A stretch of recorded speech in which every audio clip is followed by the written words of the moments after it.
Today we discuss foods that I thought were healthy but were actually making my fatty liver disease worse. I'll tell you what I'm eating instead without boring you too much with the metabolic science.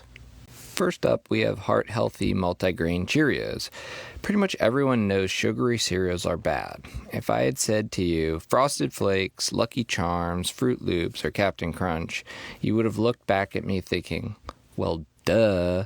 Those are sugar-loaded cereals. They're basically dessert for breakfast. And I knew this too. But after being diagnosed with fatty liver disease, I thought I could still partake in cereal if I chose the healthy options.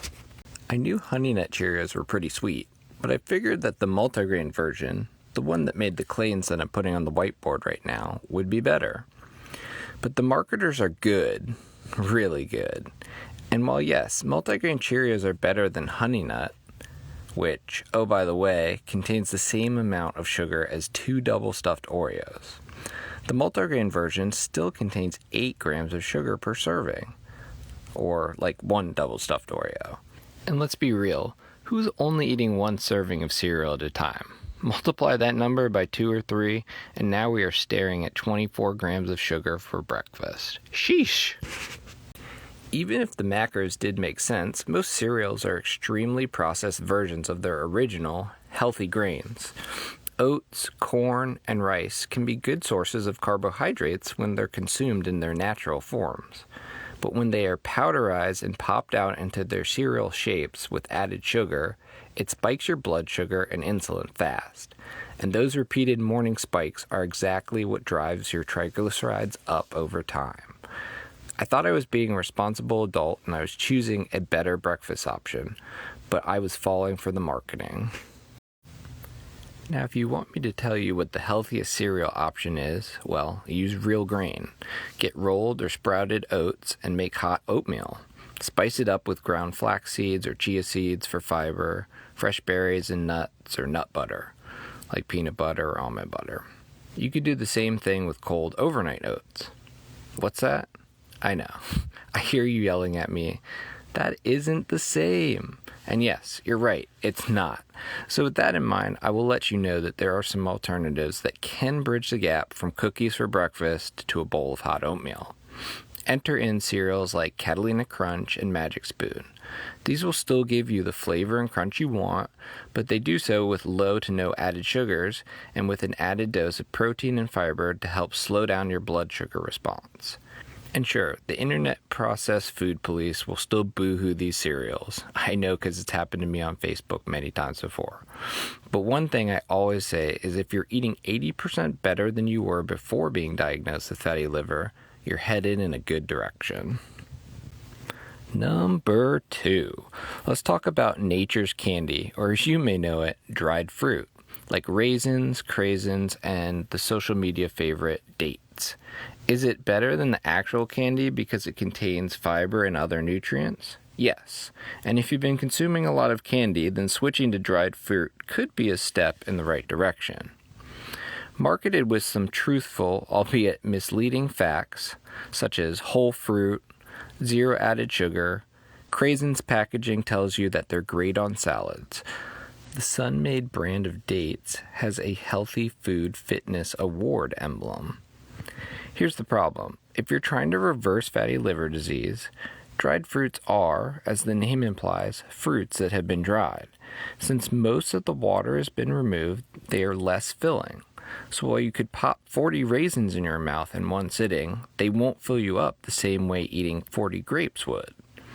Eating dried fruit, you're getting a concentrated blast of sugar, which is largely comprised of a type of sugar called fructose, which almost exclusively is processed in your liver. All this sugar without the filling effects of the whole fruit itself. Let's take a look at Sun-Maid raisins. 1/4 cup or 40 grams is 120 calories and 26 grams of sugar. That's a lot of sugar, especially when you look at an actual candy. Let's say M&M's, which is 1 ounce or 28 grams per serving and is 140 calories with 18 grams of sugar. Wait, there's less sugar in a serving of M&M's than there is in fruit? That's ridiculous. Anyways, that's why I called it dried fruit nature's candy. It's got just as much, if not more, sugar for around the same amount of calories, and the only added benefit are some vitamins and minerals. The swap here is simple. Eat the real whole fruit. Eat the apple, eat the grapes, eat the berries. You get all the nutrients as the dried product, and it actually fills up in your stomach. Okay, third on our list is what I like to categorize as the natural and organic fallacy. Let's take a look at organic maple syrup and all-natural honey. Maple syrup is marketed with statements like 100% pure from Vermont, and honey states 100% pure, raw, unfiltered. The marketers can't even spin these to be healthy. They are high-sugared liquids that you can easily overconsume. Now, to be fair, science does show that honey and maple syrup cause a slightly lower blood sugar spike than plain table sugar. And yes, it contains some antioxidants and minerals that refined sugar doesn't. So your friend who says honey is healthier than sugar, they're technically not wrong. But here's why that doesn't matter if you have fatty liver. Whether it's honey, maple syrup, or high fructose corn syrup, your liver processes the fructose in all of them the same way. And for someone with fatty liver disease, it's that fructose load hitting the liver that's the problem, not the glycemic index. A slightly lower blood sugar spike doesn't change what's happening inside your cells. Think of it this way. If someone had a broken leg and asked you whether jogging or sprinting was better for recovery, you would probably say neither. The question itself is the problem. For a healthy liver, the difference between honey and table sugar might matter at the margins. For a liver already struggling with fat accumulation, both need to be treated with extreme caution. Now you might be thinking, wait, in number 2, didn't you just tell me to eat the whole fruit? Yes. And here's the key difference. Whole fruit comes packaged with fiber and water that dramatically slow the fructose absorption, giving your liver time to handle it gradually rather than getting flooded all at once. A serving of fruit with your pancakes is not the same metabolic event as pouring 60 grams of liquid sugar on them. So all of those healthy viral dessert recipes on social media using honey, maple syrup, or ground up dates instead of plain old table sugar, unfortunately, don't apply to us fatty liver folk. Speaking of those recipes, have you ever made a viral protein pancake just to pour maple syrup over it? Did you weigh that syrup with a scale?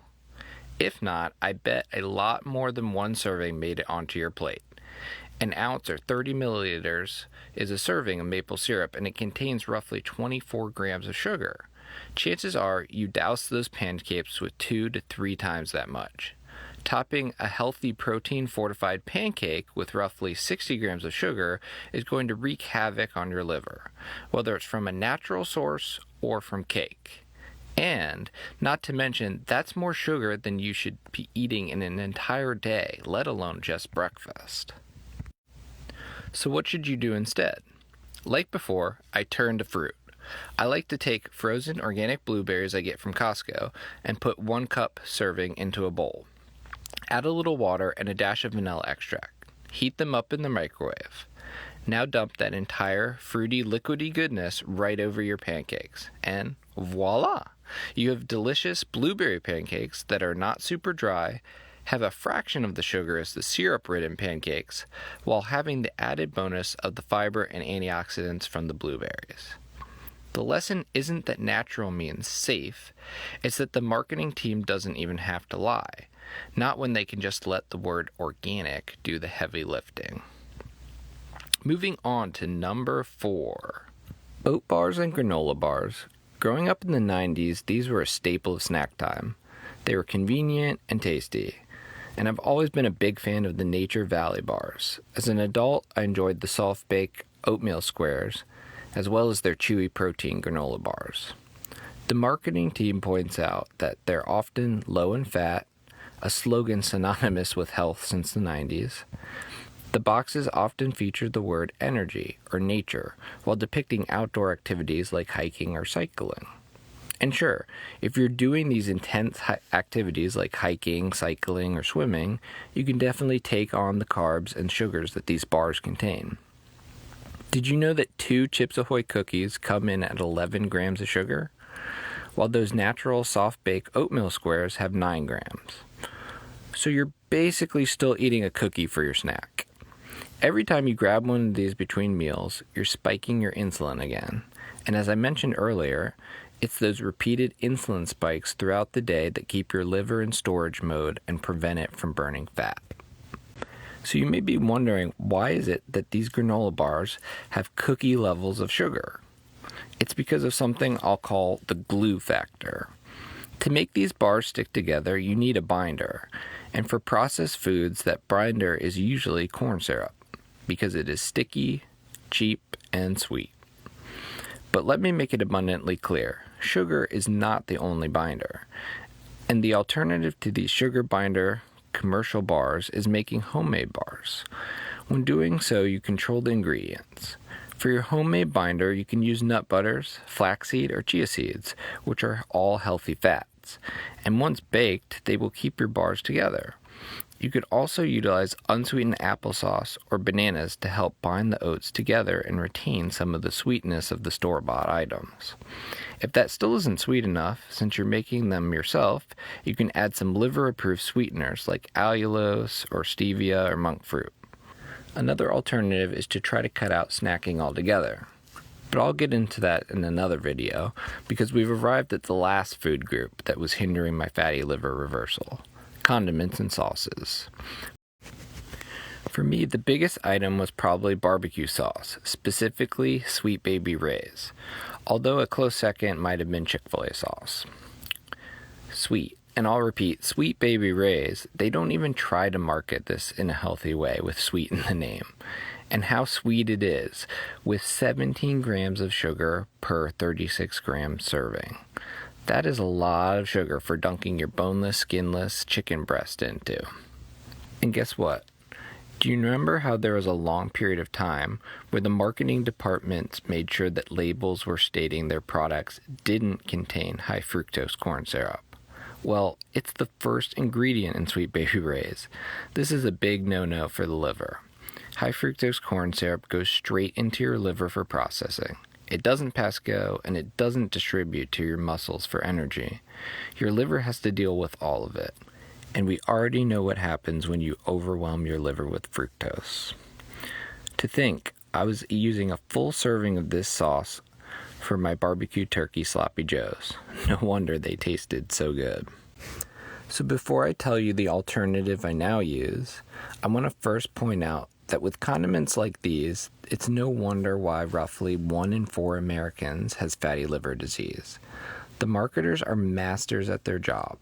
They know exactly when to throw whole grain, natural, or no added sugar buzzwords to get us to toss that product into our grocery cart. And I know because I fell for their tricks. I thought I was making responsible choices, but in reality, I was keeping my liver saturated with sugar from the moment I woke up until it was dinner time. You don't have to be paranoid, but I do caution you to turn over the box, ignore the marketing on the front, and look at the ingredients and nutrition info on the side. If the first or second ingredient is a sugar, syrup, or fruit concentrate, put it back. If you're too busy to inspect every label and want a cheat sheet, I'll post the link to my grocery cheat sheet in the description. So next time you're grocery shopping for barbecue sauce, you can pick up some that only has 5 grams of sugar per serving. And since it's a little runny, which means better coverage for less sauce, you might not even need a full serving of Stubbs Original Barbecue Sauce. That's what I've been using. So there they are, 5 foods, all marketed as responsible choices, and all of them quietly feeding the disease I was trying to reverse. The good news is, every single one of these has a healthy swap, and once you know what to look for, you can't unsee it.